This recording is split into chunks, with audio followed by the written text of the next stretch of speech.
सध्या भोंदून विरोधातल्या तक्रारी वाढलेल्या आहेत। नेमकं राज्यात काय सुरू आहे बघूयात टॉप 9 अपडेट्स। नागपूरमध्ये बागेश्वर बाबाचं श्याम मानव यांना आव्हान, तर 5 दिवस नागपूरमध्ये आहे प्रदेश त्यांचा मंचही त्यांचा। श्याम मानव यांना आव्हान देणारा व्हिडिओ व्हायरल।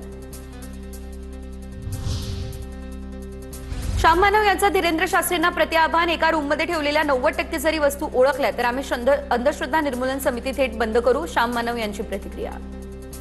भक्त के घर में जाकर कौन से रूम में कौन सी चीजें रखी है ये पहचान सकते हैं, इसका मतलब उनको दिव्य शक्ति प्राप्त है। ये दोनों चीजों के लिए उनको आह्वान दिया गया था जो आज भी कायम है। बोंदू अशोक खरातला 7व्या गुन्ह्यामध्ये न्यायालयीन कोठडी, तर 8व्या गुन्ह्यामध्ये ताब्यात घेण्यासाठी एसआयटी कडून न्यायालयाला पत्र। उद्या खरातला व्हीसीद्वारे कोर्टात हजर केलं जाईल। 8व्या गुन्ह्यामध्ये पोलीस कोठडीसाठी तपास यंत्रणांकडून प्रयत्न केले जाणार। बोंदू मनोहर भोसले विरोधात करमाळा पोलिसात आणखी एक गुन्हा दाखल। चमत्काराच्या नावाखाली आर्थिक फसवणूक केल्याचा आरोप। पुण्यातील धनकवडीमधील व्यक्तीची ही तक्रार। पीडित व्यक्तींनी समोर येऊन तक्रार दाखल करावी, सोलापूर ग्रामीण पोलिसांचं हे आव्हान। कोल्हापूरमधील महिला आणि अल्पवयीन मुलींच्या कथित लैंगिक शोषण प्रकरणाची राष्ट्रीय महिला आयोगाकडून स्यूमोटो दाखल। डीजीपींना तत्काळ कठोर कारवाईचे आदेश दिले। घटनेचा सविस्तर अहवाल 7 दिवसांच्या आत सादर करण्याचे निर्देश। अकोल्यामध्ये प्रेमाच्या नावाखाली विवाहित तरुणाकडून हिंदू तरुणींचं अपहरण। तरुणींचं अपहरण करत 5 दिवस घरात डांबलं।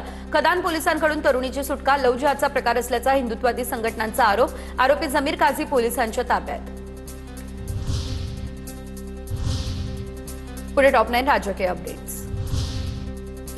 मसाजोग गावच्या सरपंच पदाच्या पोटनिवडणुकीमध्ये दिवंगत सरपंच संतोष देशमुख यांच्या पत्नी अश्विनी देशमुख यांचा पराभव।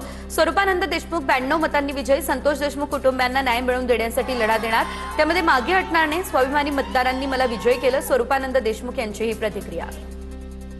मी पहिला बी सांगितलंय, मी अगोदर बी त्या लढाईमध्ये पुढे होतो आणि इथून पुढे बी सदैव मी संतोष देशमुखच्या न्यायाच्या लढाईमध्ये समोर असेल।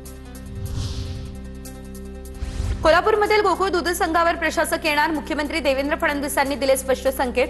महायुतीच्या नेत्यांची मुख्यमंत्री आणि उपमुख्यमंत्र्यांसोबत बैठक। 4 मे रोजी संचालक मंडळाची मुदत संपत असल्यानं ही बैठक। खासदार धनंजय महाडिकांकडे अध्यक्षपद देण्याची भाजप नेत्यांची मागणी। राज्यात काँग्रेस पक्षामध्ये लवकरच होणार मोठे फेरबदल। 72 जिल्हाध्यक्ष आणि 724 तालुकाध्यक्षांची होणार नियुक्ती।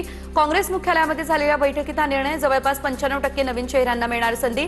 1 मे नंतर नियुक्ती सुरू होण्याची शक्यता, अशी सूत्रांची माहिती।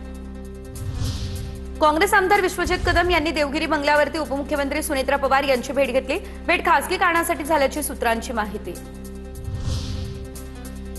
ममता बॅनर्जींच्या पराभवासाठी 2.5 लाखांची फौज। संजय राऊतांचे हे वक्तव्य। तर फौजांच्या बळावरती निवडणुका जिंकल्या असत्या तर इंदिरा गांधी कधीच हारल्या नसत्या, नवनाथ बन यांचं प्रत्युत्तर। मुंबईमधील अमराठी रिक्षा आणि टॅक्सी चालकांना मराठी शिकवण्यासाठी पुस्तिका। कॅबिनेट बैठकीमध्ये मुख्यमंत्री आणि उपमुख्यमंत्र्यांच्या हस्ते प्रकाशन। 15 ऑगस्टपर्यंत मराठी शिकवण्याची मोहीम। पुण्याच्या दौंड तालुक्यातल्या नांदूरमध्ये सरपंच पदाच्या निवडणुकीमध्ये रुपाली चाकणकरांचा भाऊ संतोष बोराटेंचा पराभव। विशाल थोरात 304 मतांनी विजयी। चाकणकरांच्या भावाच्या पराभवानंतर रुपाली ठोंबरेंनी पोस्ट करत डिवचलं। विशाल थोरातांकडून चाकणकरांच्या भावाचा 304 मतांनी पराभव। चांगल्या व्यक्तीला निवडून दिल्याबद्दल नांदूर गावकऱ्यांचे आभार मानत लगावला टोला।